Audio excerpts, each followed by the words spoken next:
अब तक हमने देखा तानजीरो अपनी स्टोरी बनाने के लिए स्वॉर्ड्समिथ विलेज चला जाता है, पर नाजुका उसे वहाँ पर नहीं मिलते। और तब वहाँ वो योरिची को डॉल के साथ ट्रेन करता है, जहाँ उसे योरिची की तलवार मिलती है। और तब नाजुका उस तलवार को ठीक करने के लिए उसे वहाँ से ले जाते हैं। और तभी हम देखते हैं स्वॉर्ड्समिथ विलेज पर दो अपर मोड्स हमला कर देते हैं, जिन्हें म्यूचिरो, तानजीरो, मित्सुरी, गैन्या और नेजुको मिलकर हरा देते हैं। और आखिरी में हमें ये पता चलता है कि नेजुको पहले ऐसी डीमन बन चुकी है जो कि सूरज की रोशनी में चल सकती है। और हम देखते हैं मुसान की बरसों की खोज खत्म हो जाती है और मास्टर को ये एहसास हो जाता है कि मुसान नेजुको को हासिल करने के लिए बहुत जल्द आने वाला है। और आगे तो यहाँ सानिमी और ओबुनाई डीमन स्लेयर के मेंबर्स के साथ मिलकर डीमन का पीछा कर रहे होते हैं और तब वो लोग एक पुरानी जगह पर पहुंच जाते हैं। तब ओबुनाई कहता है, क्या तुम्हें पूरा यकीन है कि विलेज से यहाँ पर किसी को लाया गया है? तब डीमन स्लेयर का एक मेंबर कहता है, मैंने कल रात को ही इनका पीछा किया था, पर जब मैं कैसल के अंदर गया तब मुझे वहाँ पर कुछ नहीं मिला। तो सानामी कहता है,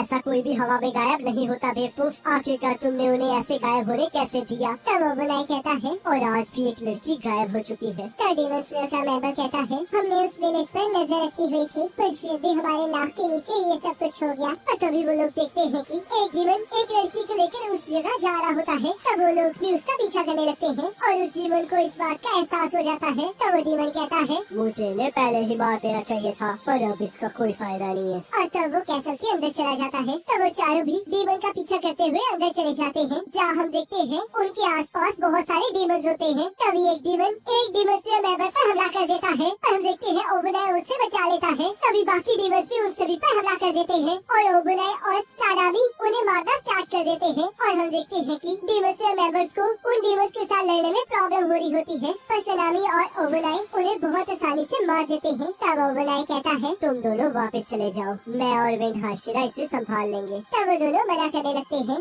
तब सानामी कहता है, तुम बस हमारे रास्ते में मुश्किलें पैदा करोगी, तो इसलिए यहाँ से चले जाओ। तब वो दोनों वहाँ से चले जाते हैं। तब ओबुनाई कहता है, यहाँ कुछ गड़बड़ लग रही है। तब सानामी कहता है, तुमने सही कहा, मैंने कभी भी इतने सारे डीमंस को इकट्ठा नहीं देखा है। और तभी उन्हें एक लड़की की मदद मांगने की आवाज सुनाई देती है। तब सानामी अकेले ही ऊपर चला जाता है। तब वहाँ पर उसे बहुत सारे डीमंस दिखाई देते हैं और वो अपनी विंड ब्रीथिंग की सेकंड फॉर्म का यूज करके उन सभी डीमंस को एक ही स्लैश में मार देता है। पर तभी वहाँ पर ओबुनाई आ जाता है और अपनी सर्पेंट ब्रीथिंग की फिफ्थ फॉर्म को यूज करके बाकी बचे हुए डीमंस के भी सिर काट देता है। तब सानामी कहता है, आखिरकार तुम्हें मदद के लिए किसने बुलाया? तब वो डीमन कहता है, ये लोग तो बहुत पावरफुल है, ये कोई मामूली डीमन स्लेयर्स नहीं है, बल्कि हाशिरास है। तब वो डीमन वहाँ से भागने लगता है और सानामी कहता है, डीमन उस लड़की और अपने सिर को वहीं रख दो, नहीं तो मैं तुम्हें मार डालूंगा। और तब हम देखते हैं सानामी के रास्ते में बहुत सारे डीमंस आने लगते हैं, पर वो उन्हें बड़ी आसानी से मारते हुए आगे बढ़ने लगता है। तभी वो डीमन छत पर चला जाता है और जैसे ही सानामी और ओबुनाई बाहर आते हैं, वैसे उन्हें वहाँ पर बहुत सारे डीमंस दिखाई देते हैं। तब सानामी कहता है, आखिरकार इतने सारे डीमंस आ कहाँ से रहे हैं? तब ओबुनाई कहता है, तुम जाकर उस लड़की को बचाओ, इन सभी को मैं देख लूंगा। तब सानामी वहाँ से चला जाता है और सर्पेंट हाशिरा सर्पेंट ब्रीथिंग की थर्ड फॉर्म को यूज करके उन सभी डीमंस के सिर काट देता है। तब सानामी उस डीमन का पीछा करते हुए छत पर पहुँच जाता है और कहता है, तुम अपने इन मामूली से डीमंस के जरिए नहीं जीत सकते, तो इसलिए पहले ही हार मान लो और मर जाओ। तभी वहाँ पर बहुत सारे डीमंस सानामी पर हमला कर देते हैं और तभी सानामी विंड ब्रीथिंग की फोर्थ फॉर्म को यूज करके वहाँ पर खून की बारिश कर देता है। तब वो डीमन कहता है, अगर तुम्हें ये लड़की चाहिए तो ले, पकड़ ले इसे, और उसे नीचे फेंक देता है। पर हम देखते हैं ओबुनाई उसे हवा में ही पकड़ लेता है और तब वो दोनों उस डीमन का पीछा करने लगते हैं और जैसे ही उस कैसल से नीचे कूदते हैं, तभी उन्हें इन्फिनिटी कैसल की झलक दिखाई देती है, जहाँ पर बहुत सारे डीमंस होते हैं। और तब वो दोनों ये देखकर बहुत ज्यादा हैरान हो जाते हैं, पर उन्हें कुछ समझ नहीं आ रहा होता। और जैसे ही सानामी उस डीमन पर हमला करने लगता है, तभी हम देखते हैं इन्फिनिटी कैसल वहाँ से गायब हो जाती है। तब ओबुनाई कहता है, आखिरकार ये क्या था और आखिरकार वो डीमंस कहाँ चले गए? तब सानामी कहता है, आखिरकार मुझे इसके बारे में कैसे पता होगा? तब यहाँ हमें कनाओ दिखाई जाती है, जो कि अपने मिशन से वापस आ रही होती है। तब सुमी, कियो और नाहो उसका स्वागत करती है और तब कनाओ शिनोबू से मिलने चली जाती है। तब शिनोबू कहती है, स्वॉर्ड्समिथ विलेज में वही हुआ था जैसे मैंने तुम्हें बताया था। मित्सुरी, म्यूचिरो, तानजीरो और बाकी सब की वजह से हम दो ओपन मूव्स को हरा पाए हैं। और इसके अलावा नेजुको अब सूरज में चल सकती है और अब इस चीज की वजह से बहुत सारी डेवलपमेंट्स आगे हो सकती है। अब मुजान नेजुको को हासिल करने के लिए बहुत सारे डीमंस को भेज सकता है, ताकि वो उसे हासिल करके खुद सूरज की रोशनी में चल सके। और अब मैं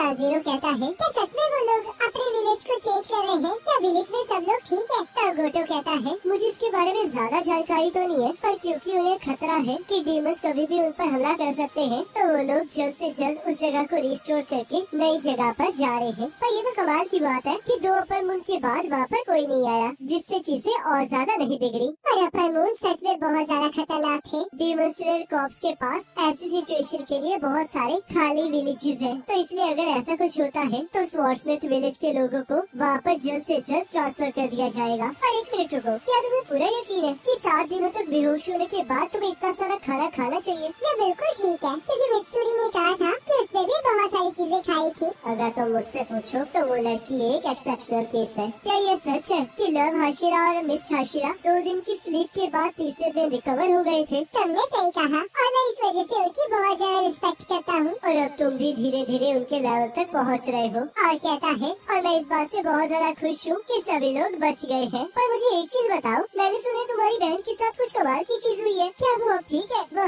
अब ठीक है, और अब तो वो सूरज पे घूम भी सकती है। ये बहुत बड़ी बात नहीं है। तुमने सही कहा, और अभी कोई उसकी इस कंडीशन को चेक कर रहा है। देखते हैं कि क्या वो एक ह्यूमन में कन्वर्ट हो रही है या फिर एज अ डीमन इवॉल्व हो रही है। क्या लेडी शिनोबु इस चीज को देख रही है? नहीं, तमाम उसे देख रही है। आखिरकार अब ये कौन है? तभी ताजीरो के गले में खाना फंस जाता है और गोटो उसे आराम से खाने के लिए कहता है और कहता है तुम्हारी बहन के साथ जब से ऐसा हुआ है तब से यहाँ पर भी बहुत सारी चीजें हो रही है। डीमन स्लेयर स्वॉर्ड्समैन को अलर्ट पर रहने के लिए कहा गया है, और अभी अभी एक हाशिरा मीटिंग भी स्टार्ट हो रही है। पता नहीं अब क्या होने वाला है। तब यहाँ सभी लोग हाशिरा मीटिंग के लिए इकट्ठा हो जाते हैं और सनामी मित्सुरी और मिचिरो से उनकी लड़ाई के बारे में पूछने लगता है। तब मित्सुरी कहती है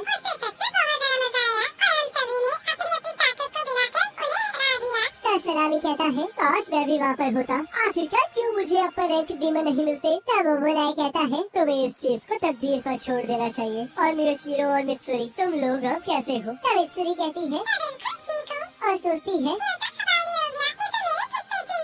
तब मिचिरो कहता है मैं भी अब ठीक हूँ, पर अभी तक मेरी पावर 100% रिस्टोर नहीं हुई है। तब स्टोर हाशिरा कहता है अगर हमने एक और हाशिरा खो दिया होता तो डीमन स्लेयर को अब खतरे में पड़ जाता, पर तुम लोगों ने 2 अपर मून्स को हराकर सच में कमाल ही कर दिया। तब शिनोबु कहती है तुम दोनों के जख्म बहुत जल्दी भर गए, आखिरकार तुम दोनों के साथ हुआ क्या है? तब यो कहता है मास्टर भी अभी हमसे इसी बारे में बात करेंगे। और तब वहाँ पर लेडी अमाने आ जाती है और कहती है आज हाशिरा मीटिंग मैं कंडक्ट कर रही हूँ, क्योंकि मास्टर की तबीयत खराब हो गई है, जिस वजह से वो आपके सामने नहीं आ सकते, और मैं इसके लिए आप सबसे माफी मांगती हूँ। तब सभी लोग ये सुनकर शॉक हो जाते हैं। तब गियोमे कहता है मैं मास्टर की अच्छी तबीयत के लिए प्रार्थना करूँगा, तो इसलिए लेडी अमाने अपने दिल को स्ट्रॉन्ग कीजिए। तब लेडी अमाने कहती है मैं सभी हाशिराज का तहे दिल से शुक्रिया अदा करना चाहती हूँ। मुझे पूरा यकीन है कि आपको ये पता ही होगा, पर अब एक डीमन ऐसा आ गया है जो कि सूरज में चल सकता है, जिस वजह से मुजान उसे हासिल करने के लिए यहाँ आ सकता है, ताकि वो भी सूरज में चल सके।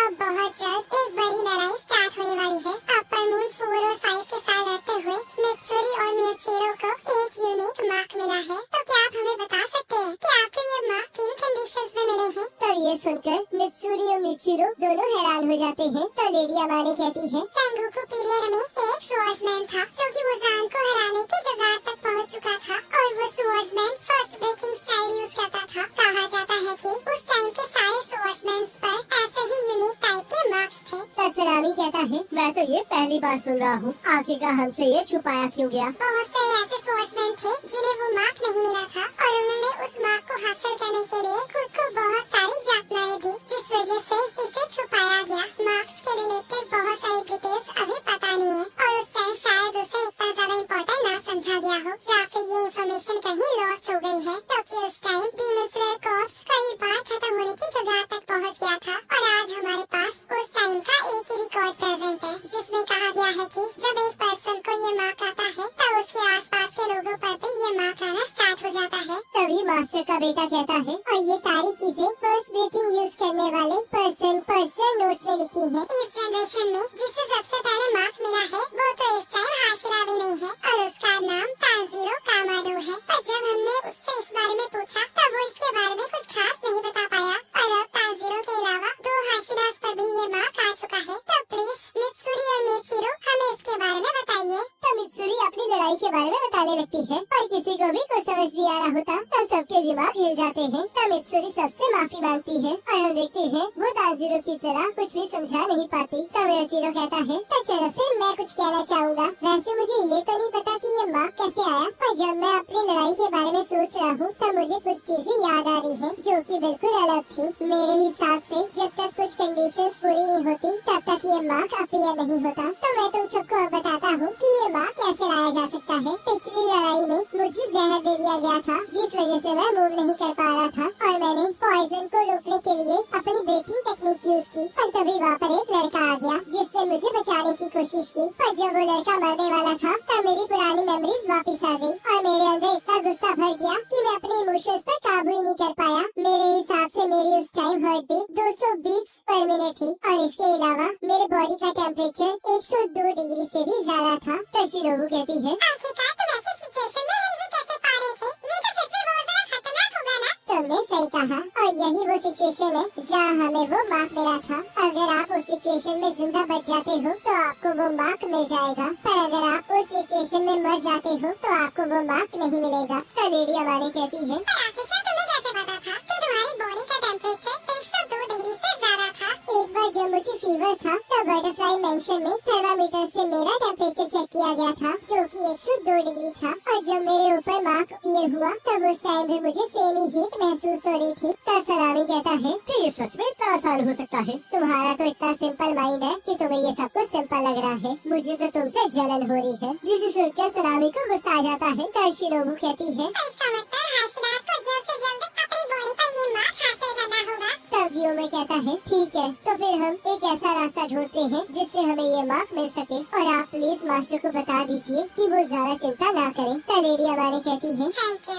और मैं मार्क ट्रेनिंग के लिए तुम्हें एक मैसेज देना चाहती हूँ। जिन लोगों पर मार्क अपीयर हो चुका है अब उनके पास कोई चॉइस नहीं बची है, पर जिनके ऊपर अभी मार्क नहीं आया है उन्हें इस बात का ध्यान रखना होगा। तो वो सबको कुछ ऐसा बताती है जिससे सब लोग हैरान हो जाते हैं। तो लेडी हमारे वहाँ से चली जाती है। तो गियोमे कहता है ऐसी बात है, पर अगर ऐसा हुआ तो आखिरकार मेरा क्या होगा? तो गियो कहता है अब जब लेडी हमारे यहाँ से जा चुकी है तो मैं भी यहाँ से जाना चाहता हूँ। तो सलामी कहता है आखिरकार तुम कहाँ जा रहे हो? अभी हमें अपने रोल स्क्रिप्ट डिसाइड करने हैं। तो 6 लोग इसे डिसाइड कर लो क्योंकि मेरा इससे कोई लेना देना नहीं है। तो वो बनाए कहता है आखिरकार तुम्हारा ऐसा कहने का मतलब क्या था? क्या तुम ये भूल रहे हो कि तुम एक हाशिरा हो या फिर तुम अकेले ही जाकर ट्रेनिंग स्टार्ट करना चाहते हो? तब गियो बिना कुछ कहे ही जाने लगता है। तो सलामी उसे रोकने लगता है और शिनोबू कहती है अपने आप को एक्सप्लेन करो। मैं तुम लोगों जैसा नहीं हूँ। तो सलामी कहता है मुझे ये बात बिल्कुल पसंद नहीं आई। तुमने ये बात पहले भी कही है। क्या तुम हमें नीचा दिखा रहे हो? तब मित्सुरी सबको शांत रहने के लिए कहती है और सलामी गियो को रोकने लगता है। पर तभी स्टोन हाशिरा जोर से ताली मारते हैं जिससे सबको हाई प्रेशर फील होने लगता है। तब गियो में कहता है बैठ जाओ, अब हम लोग अपनी डिस्कशन को कंटिन्यू करेंगे क्योंकि मेरे पास एक आइडिया है। तो यहाँ गोटो तानजीरो के लिए दोबारा से खाना ले आता है